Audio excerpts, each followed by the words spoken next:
ఎన్టీఆర్ జిల్లా CPI party కార్యదర్శి దోనుపూడి శంకర్ మన ఎంపీ గారి పైన, విజయవాడ పార్లమెంట్ ఎంపీ గారి పైన అసత్యతమైన ఆరోపణలు చేయడం, ఆ ఆరోపణలను మేము తీవ్రంగా ఖండిస్తున్నాం. దోనుపూడి శంకర్ గారు, మీరు నోరు అదుపులో పెట్టుకోండి. గత 5 ఏళ్ల వైఎస్ఆర్ పార్టీ పరిపాలనలో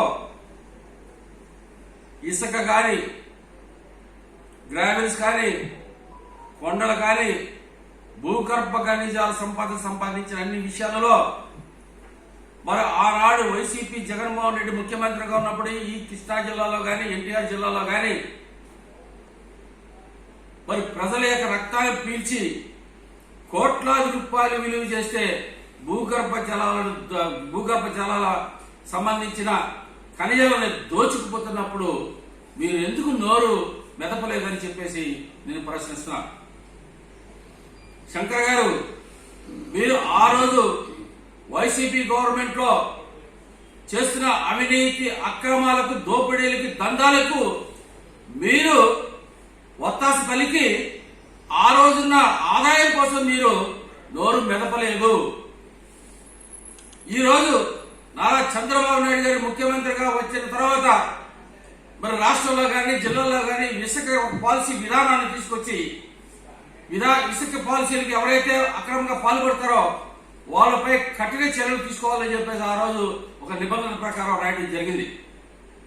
మరి విజయవాడ పార్లమెంట్ సభ్యులు కేశినేని శివనాథ్ గారు తన పార్లమెంటు సభ్యుడిగా ఎన్నికైన నాటి నుండి మరి ఎన్టీఆర్ జిల్లాలోని అన్ని నియోజకవర్గాల ప్రాంతాలలో గత ప్రభుత్వం చేసిన తప్పులను, గత ప్రభుత్వం చేసిన అభివృద్ధి కార్యక్రమాలు ఎక్కడైతే ఆగిపోయాయో వాటన్నిటినీ పూర్తి స్థాయిలో సరిచేసుకొని ఈ ఎన్టీఆర్ జిల్లా అభివృద్ధి పథంలోకి ముందడుగు వేస్తున్న వ్యక్తి పార్లమెంట్ సభ్యులు కేశినేని శివనాథ్ చిన్ని గారు.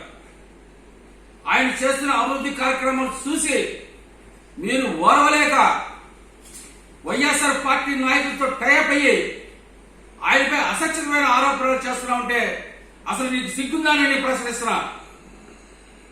అవినీతికి పాల్పడే వాళ్ళు వైఎస్ఆర్ పార్టీ నాయకులకి మీరు అండదండలుగా ఉన్నది మాట వాస్తవం కదా. వాళ్ళు చేసిన అవినీతి అక్రమాలలో మీకు పాత్ర ఉందనేది మాట వాస్తవం కదా. మరి ఇప్పుడు ఏదైతే జగ్గబేడ, నందిగామ, కైజార్ల చుట్టుపక్కల ప్రాంతాలు ఉన్నాయో ఆ ప్రాంతాల్లో ఇసుక మాఫియా కానీ, మరి కొండల మాఫియా కానీ, మట్టి మాఫియాకి మీ పార్టీ మీరు కానీ అండదండలు లేవా? మనం ఆ రోజు దోచుకుంటుంటే మీరు ఎందుకు మాట్లాడలేకపోయారు? మీ సంపదకి అడ్డొస్తుందా? ఇవాళ చంద్రబాబు నాయుడు గారు ముఖ్యమంత్రి అయిన తర్వాత పార్లమెంట్ సభ్యులుగా కేశినేని శివనాథ్ చిన్ని గారు ఎన్నికైన తర్వాత కృష్ణా జిల్లాలో ఒక్క అవినీతి అక్రమాలు జరగలేదు. మీరు ఇంకో మాట మాట్లాడుతున్నారు, తెలంగాణ రాష్ట్రాల నుంచి వచ్చే బళ్ళు ఆంధ్రలో తిరుగుతున్నాయని. ఇది లారీలు అన్న తర్వాత ఆంధ్ర ఏంటి త్రూఅవుట్ ఇండియా మొత్తం మీద తిరుగుతారు. తెలంగాణ బళ్ళు ఆంధ్ర రాష్ట్రంలో రాకూడదని తెలంగాణలో రూలే ఉందా? ఆంధ్రాలో ఉన్న లారీలు తెలంగాణలో వెళ్ళకూడదనే రూలే ఉందా? నువ్వు కొత్తగా చెప్పినావు ఆ రూల్ని. నువ్వు మాట్లాడేటప్పుడు వాస్తవం తెలుసుకోవా? నీ దమ్ము ధైర్యం ఉంటే నువ్వేదో అంటున్నావు కదా, నా దగ్గర ఆధారాలు ఉన్నాయని తీసుకురా. నువ్వు ఎవరితో చేయకపోయావో నీ ఆధారాలు కూడా మా దగ్గర ఉన్నాయి. నువ్వు వైఎస్ఆర్ గవర్నమెంట్ లో పార్టీలతో, వైఎస్ఆర్ పార్టీ నాయకులతో చేతులు కలిపి ఎన్ని అక్రమాలకు పాల్పడ్డావో అవన్నీ కూడా మా దగ్గర రికార్డెడ్ ఆధారాలు ఉన్నాయి. రా, నీ దమ్ము ధైర్యం ఉంటే, నువ్వు నిజంగా నైతిక విలువలు ఉంటే, రాజకీయ విలువ ఉంటే 10 మందిలో ప్రజల మధ్యలోకి రా, ఛాలెంజ్ చేస్తాను నీ మీద. నువ్వు ఇష్టం వచ్చినట్టు నిరంతరం ప్రజా సమస్యలపై పోరాడుతున్న వ్యక్తి, ప్రజా సమస్యలపై పరిష్కారం చేయడంలో ముందున్న వ్యక్తి, ఈ ఎన్టీఆర్ జిల్లాని అభివృద్ధి పదంలో నడిపిస్తున్న వ్యక్తి కేశినేని శివనాథ్ చిన్ని గారి మీద ఆరోపణలు చేయడం నీ నోరంలో తాటిపట్టానే ప్రశ్నిస్తున్నా. బురద చెల్లేస్తే మీ పార్టీ కానీ నువ్వు కానీ ఉనికిని కాపాడుకోవడం కోసమా? ప్రజలు నేను క్షమిస్తారనుకుంటావా? రాష్ట్రం అంతా అల్లకొలైనప్పుడు ఏం చేశారు మీరు? మరి రాష్ట్రంలో అనేకమైన దోపిడీ జరిగినాయి, రాష్ట్రంలో అనేకమైన హత్యలు జరిగినాయి, రాష్ట్రంలో అనేకమైన భూదండాలు జరిగినాయి, రాష్ట్రంలో అనేకమైన ఇసుక దందాలు జరిగినాయి, రాష్ట్రంలో ఫ్లాష్ మట్టి కుంభకోణం జరిగింది, కొండ కొట్టేశారు. అప్పుడు ఎందుకు నోరు మెదకులేపోయా నువ్వు?